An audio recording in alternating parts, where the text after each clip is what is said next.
day-old chicks in October.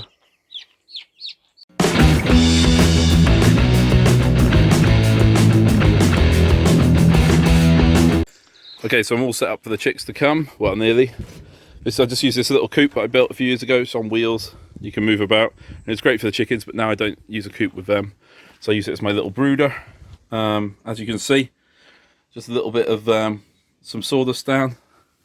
I've got heat plate switched on, ready. Got some water ready for them.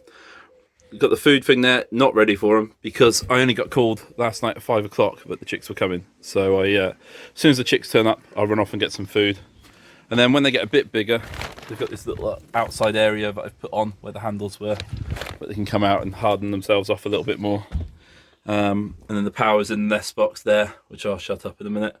Yeah, so ready for the chicks. These are little cooties. The what? Little Cuties. Can you count them for me? 1, 2, 3, 4, 5, 6, 7, 8, 9, 10.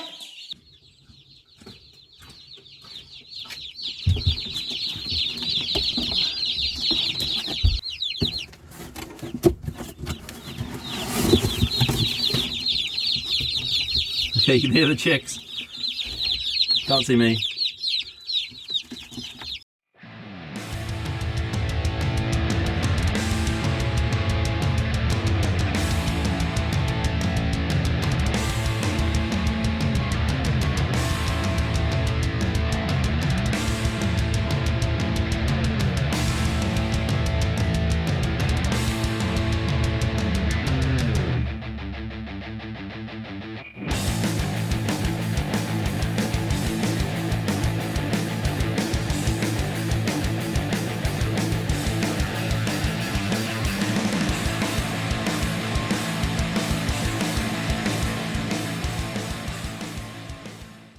So it's really nice to have some life back on the farm.